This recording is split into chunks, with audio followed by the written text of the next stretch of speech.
Hola y bienvenidos a una nueva clase del curso de Ingeniería del Software. En este caso estaremos hablando sobre las técnicas de pruebas. Existen niveles de pruebas según el alcance que tienen dentro del desarrollo del software. Pruebas de unidad. Las pruebas de unidad validan el funcionamiento de componentes individuales del software, asegurando de que cada parte opere según lo esperado.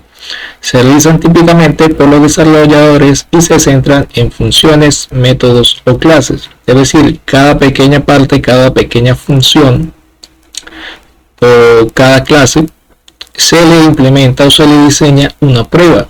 Y comúnmente, como son antes de haber alguna funcionalidad completa o amplia, son los desarrolladores los únicos que tienen acceso a estas partes del código y son los que les interesa de que cada parte funcione. Por lo tanto, ellos mismos desarrollan sus pruebas, las especifican, revisan todos los caminos posibles, todas las opciones posibles a revisar y los automatizan de manera que puedan seguir ampliando el código y puedan estar probando cada cambio que ellos estén realizando sobre su código. Las pruebas de integración. Las pruebas de integración combinan diferentes módulos del software para verificar su interacción y detectar problemas en interfaces. Se realizan tras las pruebas de unidad y son cruciales para identificar defectos que no aparecen en componentes aislados. Es decir, tenemos funciones por aparte que funcionan muy bien y ya probadas, pero cuando las unimos para hacer una funcionalidad completa es donde ocurre el fallo en la dependencia que tienen unas de otras. Por eso existen las pruebas de integración y se configuran llevando todo el flujo de trabajo que debe realizar cada operación o cada función que se necesita probar y se verifica el resultado esperado. Pruebas de sistemas. Las pruebas de sistemas evalúan el software completo en un entorno simulado que imita situaciones de usuario real y su objetivo es comprobar si cumple con los requisitos y se previenen fallos antes de la entrega al cliente. Es decir, ya completado al menos la primera versión del sistema, se ejecutan todas las pruebas necesarias comúnmente basados en los propios requerimientos del cliente, así como en situaciones de estrés que sabemos como ingenieros que el sistema pudiera o no pudiera soportar. Y el detalle de esa prueba es para verificar específicamente eso, en dónde está el punto de falla, si existe el punto de falla y si estos cumplen con los requerimientos del cliente. Es decir, por ejemplo, un requisito no funcional de que admitan 1000 usuarios a la vez, se crea una prueba de estrés sobre el software, sobre todo el sistema completo funcionando, para ver si puede superar ese requerimiento. Bien, comparemos las pruebas que acabamos de ver para darnos cuenta de su amplitud.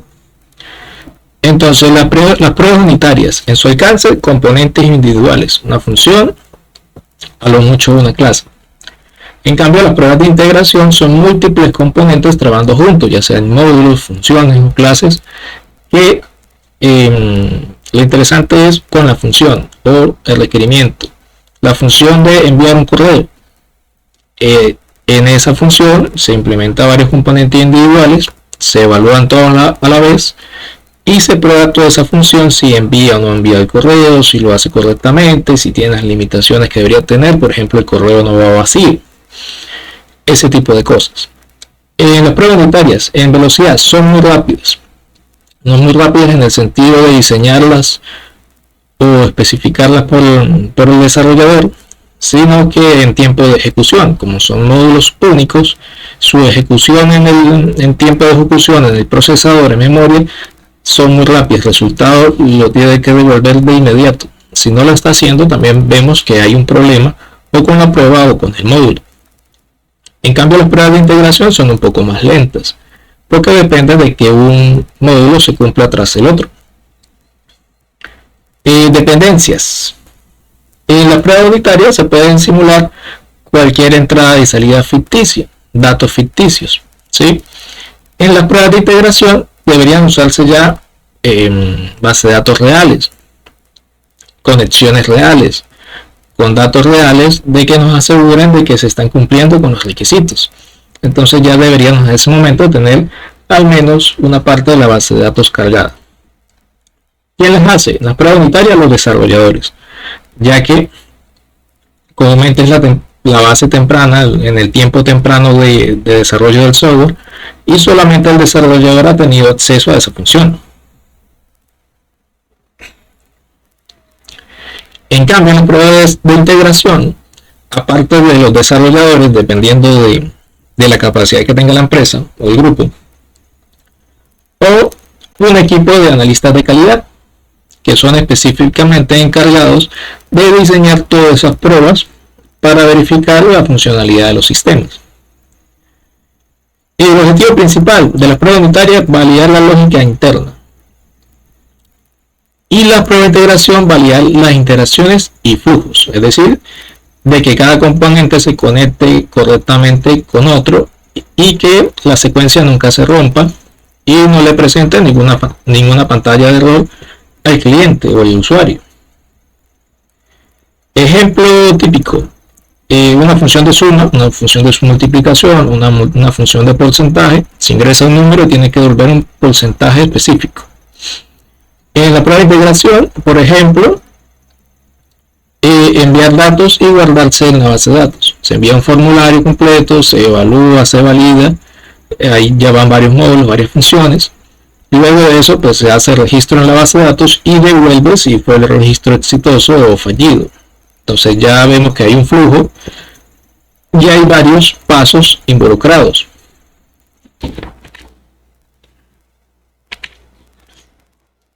Tipos de prueba.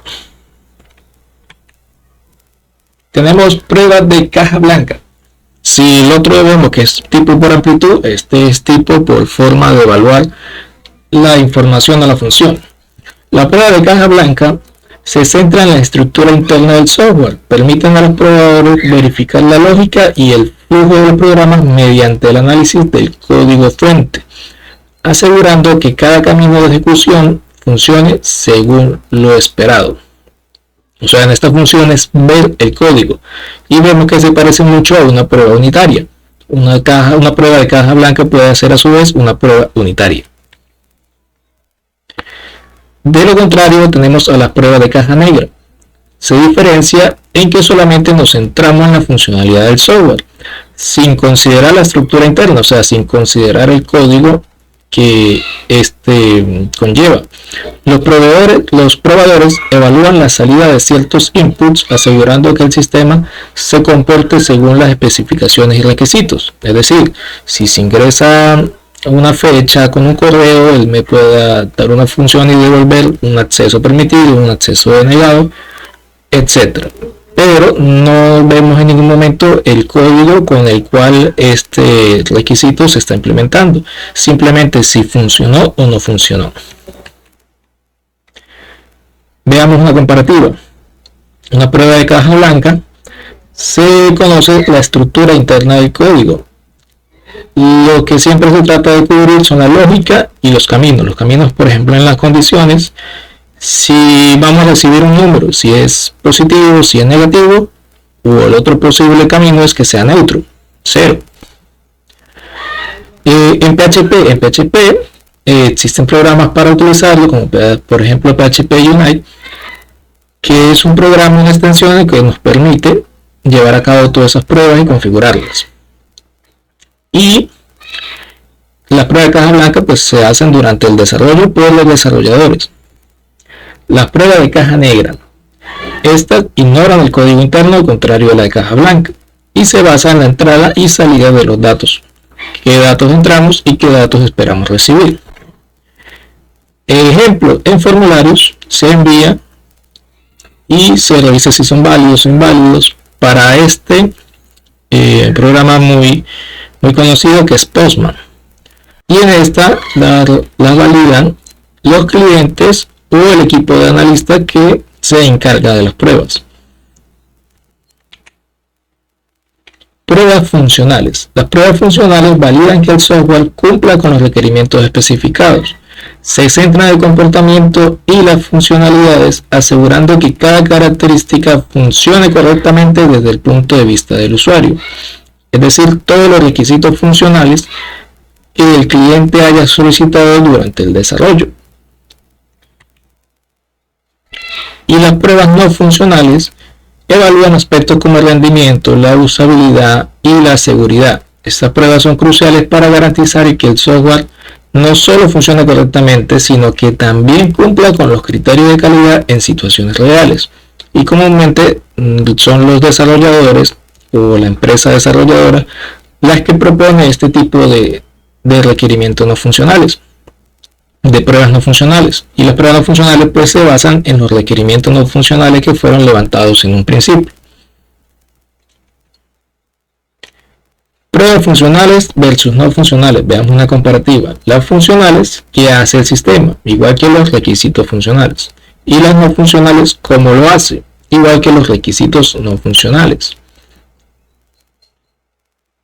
El que hace es, por ejemplo, la regla del negocio, cómo funciona, puede registrar algo, debe multiplicar, debe, etc. Y las no funcionales, pues, como se ve revisado, rendimiento, seguridad, pues tiene que responder a más de 1000 usuarios, tiene que tener un cifrado, tiene que ser, todo se tiene que utilizar dentro de una sola pantalla, que sea fácil de utilizar, no tiene que haber más de 3 o 4 botones, ese tipo de cosas. Un ejemplo sería, en el caso de las funcionales, probar un carrito de compras si suma correctamente los productos, si hace el subtotal, si hace el total, etc. Las no funcionales, medir el tiempo de respuesta. Tenemos 1000 usuarios y vemos el tiempo de respuesta en cada una de las funciones. Por ejemplo, encargar un nuevo producto, 1000 usuarios haciéndolo y cuánto tarda el software en responder. Pruebas de interfaz. Las pruebas de interfaz aseguran que los diferentes componentes del software interactúan de manera adecuada. Este tipo de pruebas verifica las comunicaciones entre sistemas y la integración de módulos, reduciendo errores en la transferencia de datos. Se hace muy parecido a las pruebas de integración. En este caso también se compone en la calidad y en la verificación de los datos que entran y salen. Pruebas de aceptación. Las pruebas de aceptación determinan si el software está listo para ser entregado al cliente. Estas pruebas son realizadas generalmente por el usuario final y se centran en las condiciones de aceptación especificadas, es decir, los requisitos funcionales, asegurando que el sistema cumple con las expectativas, es decir, que están cumpliendo por lo que se les contrató. En este caso, pues es el cliente comúnmente el que da el visto final y de aprobación y determinación del contrato. Otros tipos que podemos mencionar, que son menos comunes, son pruebas de regresión, que verifican que los cambios que se hagan sobre el software no rompan funcionalidades anteriores que ya estaban ejecutándose correctamente. Y como ejemplo, se pueden ejecutar pruebas unitarias cada vez que se hace un commit, o sea, un nuevo cambio, una nueva versión del software que se está desarrollando. Si agregamos algo más a una versión ya estable, debemos verificar y hacer pruebas unitarias sobre lo que ya teníamos estable, no solamente sobre lo que estamos desarrollando, porque esta nueva función puede romper algunas de las anteriores. Las pruebas de seguridad.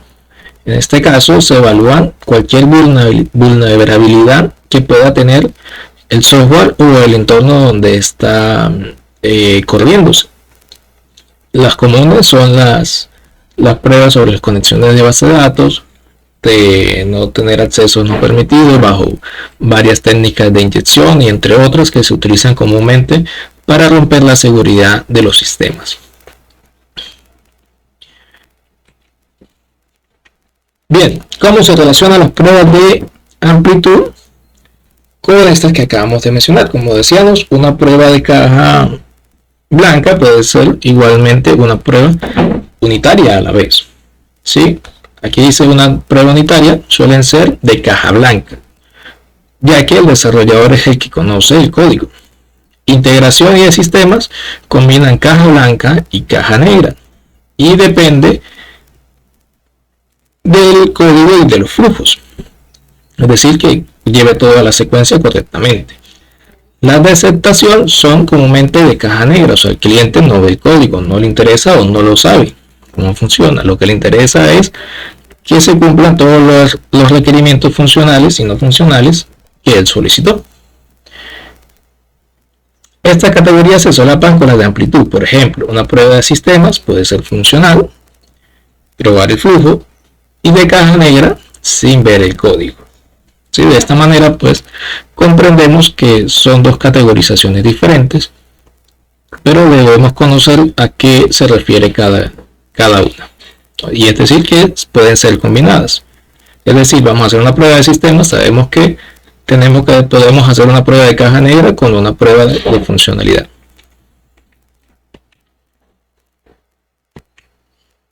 La importancia de las pruebas. Primero, la mejora de calidad. Las pruebas sistemáticas identifican defectos en las etapas tempranas del desarrollo, permitiendo una mejora continua del producto. Esto se traduce en software más robusto y fiable, aumentando la confianza del usuario final. Si no se crean las pruebas unitarias y una función depende de los desarrolladores, cuando se integren comúnmente puede fallar y puede ser culpa de uno o del otro desarrollador. En cambio, tener una política de establecer pruebas unitarias antes de pasar a las pruebas de integración nos asegura que ambas partes del código deben estar funcionando correctamente y el problema debe estar en el momento de la integración. Nos ayuda a encontrar más rápidamente el problema que pueda estar ocurriendo. Reducción de costos. La detección y corrección de errores en fases iniciales reduce significativamente los costos asociados con el mantenimiento y las correcciones post lanzamiento. Las pruebas proactivas conducen a un aprovechamiento más eficaz de los recursos. Como mencionado anteriormente, no tenemos que estar revisando de nuevo quién fue el desarrollador que pudo haber tenido el error, si no sabemos en dónde está el error y es más rápido y menos costoso de conseguir.